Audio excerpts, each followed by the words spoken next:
Okay then, so we're now going to begin a section on hosting major sporting events. Now, major sporting events tend to be events that have a big worldwide audience, and normally they're going to kind of have an international kind of feel or an international element to them. So big ones that stand out straight away are going to be things like the Olympic Games, it might be something like the FIFA World Cup, but there might also be some other events that we would describe as perhaps being major sporting events that don't necessarily involve nation against nation. So that could be domestic events, such as things like the FA Cup final. The FA Cup final is obviously a big event within the UK, but it's actually watched all over the world and is broadcast in many other countries because there's a lot of interest in it. And it's seen as a major sporting event because it's been going on for so long. It's got a lot of history, a lot of tradition, and I think it's one of the oldest, if not the oldest, football competition in the world. And as a result, people want to watch it kind of all over the place, not just within the UK, even though it's only going to involve domestic UK teams and there won't actually be necessarily any interest from people that are watching it abroad in terms of them seeing success or something for their country. There may be that there are players within the teams that are playing from their individual countries, but it is actually a domestic event, meaning it takes place between UK clubs. Another good example of an event a bit like that would be the Super Bowl within America, a massive American football competition, the culmination of the American football season. But again, it's a domestic event and it involves obviously American teams, but it has a big worldwide audience, so it could be classed as a major sporting event. One of the things we need to know about then to begin with is what's known as regularity and scheduling for these types of events, and they tend to fall into three different categories. We've got one-off events, we've got regular events, and we've got regular and recurring events. Okay, so we'll start off with one-off events. These tend to be events that kind of take place within a particular country or a particular venue as kind of a big one-off thing, maybe like a once in a generation or a once in a lifetime type of thing. Now, the best example of something like that is the Olympic Games. The Olympic Games come around every 4 years, and when they come around they go to a different host city in a different host country each time. So when the Olympics came to London, the last time they came to London, it was in 2012. They hadn't been in London for a very long time before that, and it's probably very unlikely now that they'll come back to London again, maybe even within my lifetime, something like that. So you could describe that as being a one-off event. You could also do that with things perhaps like the FIFA World Cup, because again, it goes around a different country, different host country every 4 years, and it's very unlikely it would go back to that same country within a fairly short time period. Again, it would be something like once in a generation. So that's how you can kind of class that as being a one-off event. Although it's happening regularly and it does happen every 4 years, it will always be in a different place, and it's very unlikely that will repeat. You've then got regular events. Now, regular events, the Olympics is one of those as well, which can kind of confuse things slightly, but basically a regular event is something that's going to take place either every year or every couple of years, or in the case of things like the World Cup, the Olympics, in fact, a lot of World Cup competitions for different sports, it might be once every 4 years. Okay. Now, what makes regular different to regular and recurring is that a regular sports event will take place, like I say, once each year, or once every 2 years, or once every 4 years. But when it does, it will go to a different place each time. Okay. So an example of a regular event might be something like the Rugby World Cup. So it happens every 4 years, meaning it's a regular event, but each time it happens, it goes to a different host country. Okay. Regular and recurring is, again, something that's happening on a regular basis. So it might happen every year, every 2 years, every 4 years on that cycle again, but it will go back to the same venue each time. And good examples of that involve things like perhaps the Wimbledon tennis competition. So we know that every year that takes place once per year. It's always going to take place in the same place at the actual Wimbledon championships themselves. Okay, so We've got one-off events.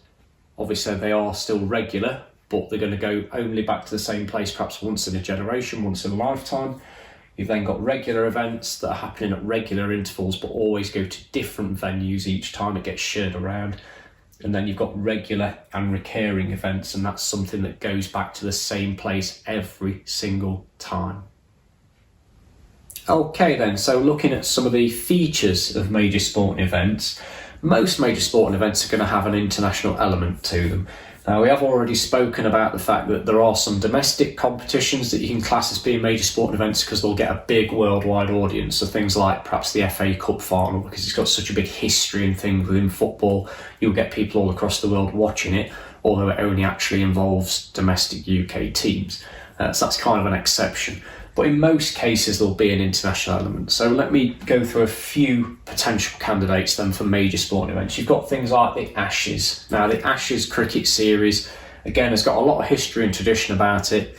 It's only played between England and Australia, but you will find, because it's being played at such a high level and it's such an exciting series, that it will have a worldwide audience. So you can class the Ashes as a major sporting event.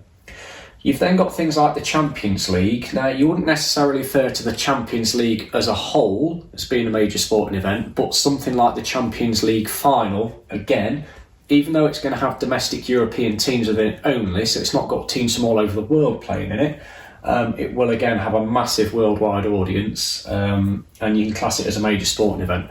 Champions League final is another one of those events as well. It's held every year, but it goes to a different host city every year for the final. So it's a regular event, but not a regular recurring, because it's not going back to the same host city each time. It's just happening once a year, but in a different place. You've then got things like World Snooker Championship. Now, the World Snooker Championship, again, that's a regular recurring event because it always takes place at the same time each year and in the same venue. It takes place in Sheffield every year, but it involves players from all over the world, so that's a major sporting event. And then you've got things like potentially the Heineken Cup, which is like a rugby union competition, again involving sort of European teams, and it will have quite a big worldwide audience, certainly a big audience within Europe and a lot of people watching it. Okay. All of those things, the Ashes takes place once every 2 years, and you can't say that's regular and recurring because it's kind of shared between being held in England and being held in Australia, so you'd probably just have to say that was a regular event. Champions League final, regular event because it's going to a different venue each time. World Snooker Championship, regular and recurring because it goes back to Sheffield every year. And Heineken Cup, again, for that, the final is shared around different places, so that's a regular event, although it's happening every year. Okay, other things to think about then for major sporting events. They take a lot of organising and organisation. Now, this depends on the scale of the event itself. It's going to take a lot less organising to host something like the Ashes, because you've only got 2 teams to cater for, than it will something like the World Snooker Championships, where you've potentially got people flying in from all over the world to take part.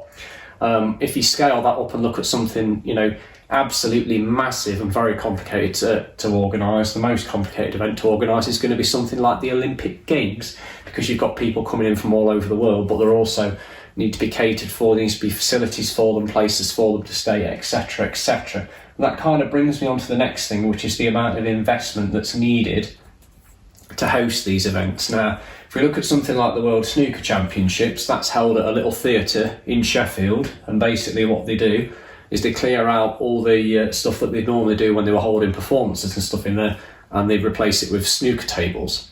So it doesn't necessarily take that much money. It costs a lot of money, obviously, to set things up and get the tables in, but comparatively speaking, if you compare that to something like the Olympic Games, you can't hold the Olympic Games until you've built yourself an athletics stadium. You've got to build yourselves an Olympic-sized swimming pool. You've got to build a volleyball court, a basketball court, etc, etc. The list goes on. So the amount of investment needed to host some of these events is massively different to others.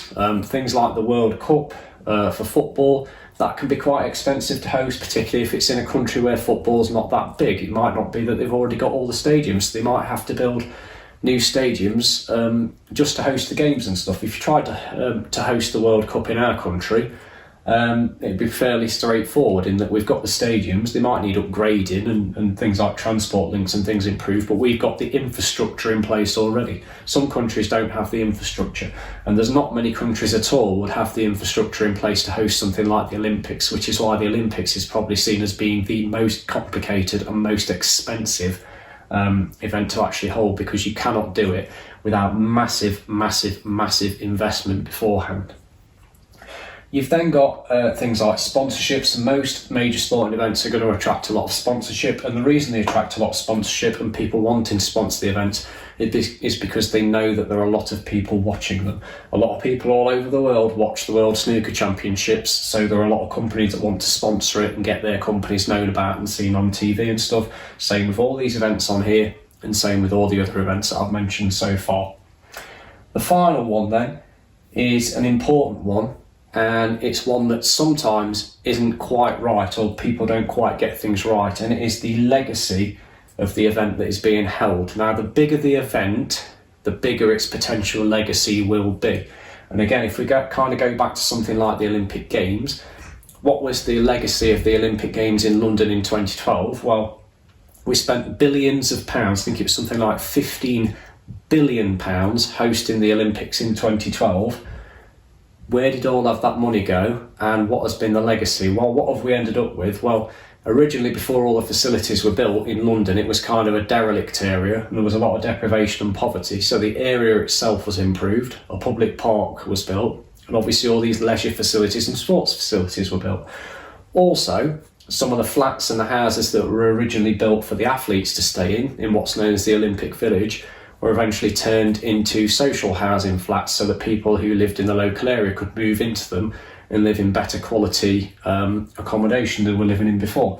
So in those terms, you could say maybe the legacy was worth it, but at the same time, part of the legacy of the Olympics in 2012 was that the stadium, once it had been built, the athletics stadium, was lay empty for years afterwards, and nobody was using it, and it was costing a lot of money to keep it sort of operating and keep it running so it didn't fall into disrepair.